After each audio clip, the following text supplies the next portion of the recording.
Tercer video de la semana 3 de Historia de México 1. ¿Qué me falta ver de los temas de esta semana? ¿Qué son las corrientes historiográficas? Una corriente historiográfica es una forma de interpretar la realidad.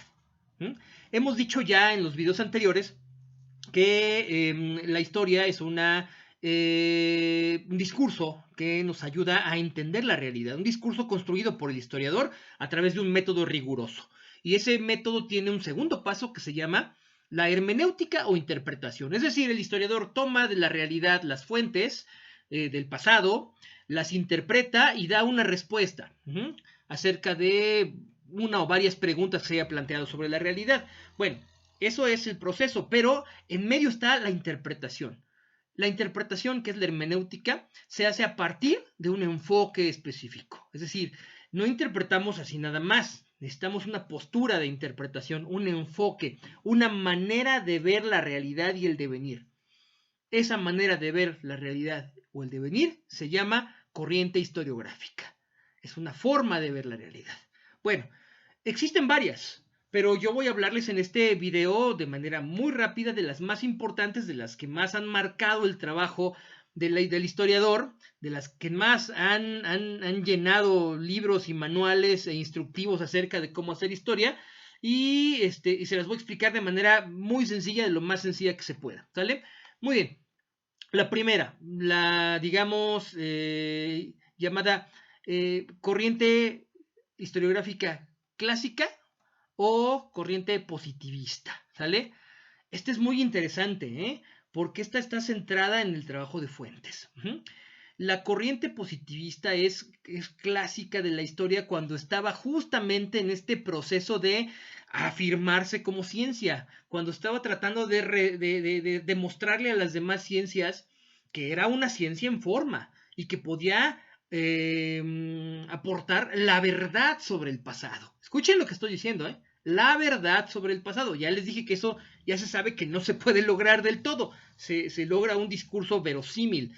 Sin embargo, esta corriente, la historia clásica o historia positivista, decía que si el historiador hacía una buena crítica de fuentes, entonces podía dar un discurso verdadero de la realidad, ¿sale? Que las fuentes hablaban por sí mismas, ¿no? Las fuentes no mentían, ahí está escrito y dice la realidad, dice la verdad. Insisto, ahora se sabe que no, porque pues esa fuente fue escrita por un ser humano y ese ser humano también tiene subjetividad, tiene sesgos, tiene intereses y pues también pudo haberse equivocado. Entonces no sabemos la realidad, la verdad no la podemos conocer del todo. Pero la corriente historiográfica positiva lo decía que sí, y ese era su fundamento. ¿Y cómo se hacía la historia o cómo se enfocaba el devenir de esta corriente? Bueno, pues se enfocaba desde el maniqueísmo. ¿Qué es el maniqueísmo? La historia positiva es la creadora de la historia oficial o de bronce. Es la que te cuenta historias en donde siempre hay un proceso con un protagonista y un antagonista. O sea, hay un bueno y hay un malo. Y el bueno siempre va a ganar, ¿no? Tal cual. Esa es la historia que nos han contado desde pequeños. La historia llena de héroes y villanos, en donde al final se impone la razón, se impone la verdad y se impone la bondad. Entonces, ven la vida como un proceso de evolución constante. Eso es lo que entienden de la realidad. La realidad evoluciona hacia la verdad, hacia la bondad y hacia la perfección. Y entonces, pues si alguien gana una batalla es porque es el bueno. Fin. Así se interpreta la historia desde el punto de vista de la historia positivista. Obviamente está superadísima, ya no se utiliza desde ese punto de vista, pero ¿qué fue lo que aportó la historia positiva al trabajo del historiador? La crítica de fuentes. Un montón de técnicas, un montón de metodologías, un montón de precisiones acerca de cómo el historiador debe leer y debe criticar una fuente. Entonces, aunque no les guste a muchos historiadores, aunque digan que la historia positiva no sirve, la historia positiva nos aportó el método de la heurística en muchos de los casos. Y pues bueno, esa es la primera. La segunda es como una historia contestataria, una historia contradictoria a esta historia positiva o a esta historia clásica. Es la revisionista. Bueno, ya les dije que había un discurso de buenos contra malos. Bueno, Pues en la historia revisionista, este es el buen, en la historia clásica, este es el bueno y este es el malo. En la historia revisionista es al revés. Normalmente lo que hace la historia revisionista es contradecir a la anterior y decir, es que los historiadores que hicieron esa interpretación estaban mal. Y entonces comienzan a reivindicar procesos, reivindicar héroes o villanos, o reivindicar personajes que la historia oficial, digamos, la historia clásica no había tomado en cuenta. En cuanto al método no cambia nada. Sigue siendo el mismo método de las fuentes, de la crítica de fuentes, solamente cambia el punto de vista de la interpretación. Es peligroso de repente esta historia porque pretende ser revolucionaria, pretende rebelarse ante la historia oficial, pero en realidad es exactamente lo mismo. No cambia para nada sus métodos, no se revela en realidad. Lo único que hace es contradecir, voltear, es lo único que hace. En este tipo de historias, por ejemplo, podemos ver discursos en donde se reivindica la figura de quienes podrían ser considerados como villanos. Por ejemplo, una historia revisionista sobre la Segunda Guerra Mundial podría considerar a Hitler no como un villano, sino como un visionario que tuvo la habilidad de levantar a Alemania de la crisis y después llevarla a una guerra que pues perdió, pero pues bueno, por circunstancias, porque no la perdió por falta de capacidad, no la perdió por falta de inteligencia, no, y además, bueno, sí, mató a algunos judíos, pero no fueron 6 millones, no, fueron quizá 2. Bueno, eso es algo completamente imposible de reivindicar, pero ese es el tipo de historia que hace la historia revisionista. Ese es el tipo de historia. De repente cuenta historias fantásticas, muy noveladas, muy como para atrapar la atención del lector y alejarlo de la otra historia, pero no es revolucionaria. Bien, tercero.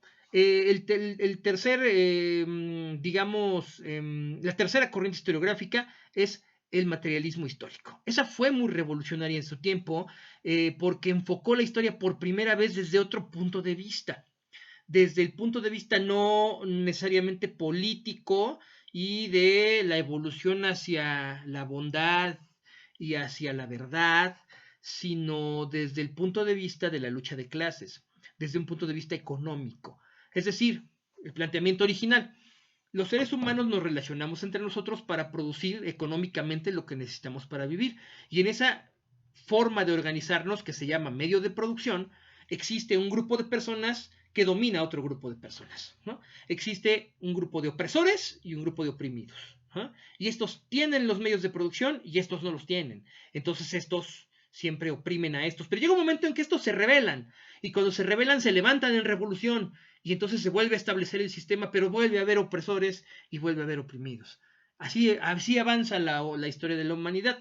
Lo interesante de esta metodología de la historia es que pretendía enseñarle al ser humano cómo acabar con esta contradicción y llegar a una sociedad igualitaria, ¿no?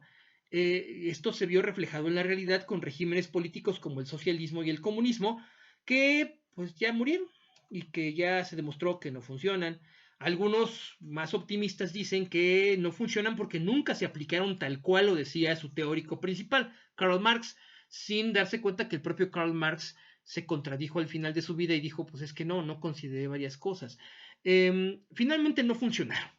Y entonces la historia materialista también ya está sobrepasada.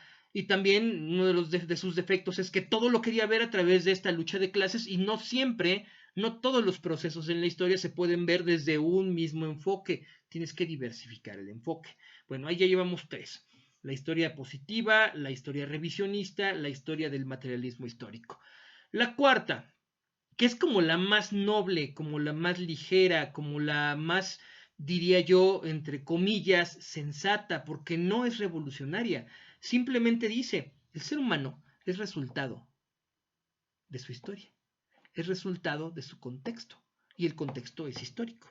El ser humano y todo lo que hace forma parte de un proceso histórico. Es decir, nosotros no tenemos, digamos, el control total de nuestras acciones.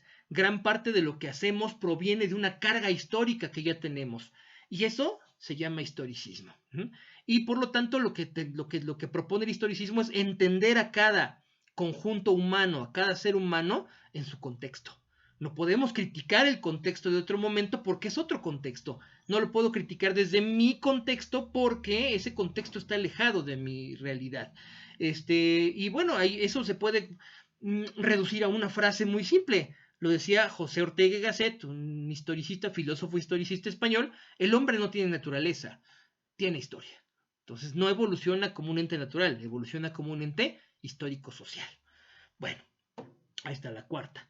La quinta, que es como una de las más recientes, también ya superada, pero bueno, que produjo muchas corrientes posmodernas, la escuela de los anales. También llamada historia total, también la historia nueva, porque lo que trataban de hacer era de incorporar otras formas de ver el devenir, no necesariamente económico y político y militar, que es lo que siempre se hacía, sino desde el punto de vista sociocultural.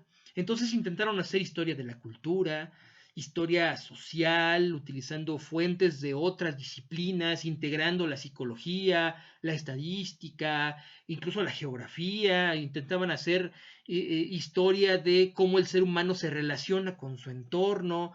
Una cuestión muy novedosa en su momento, mediados del siglo XX, y se llama Escuela de los Anales porque se produjo a partir de una revista en Francia que se llamaba así, Anales de Historia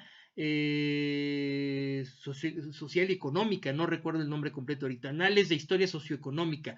Entonces metían un montón de cuestiones, de ahí surgió la historia de las mentalidades, por ejemplo, no saber lo que hizo un personaje, sino cómo pensaba ese personaje.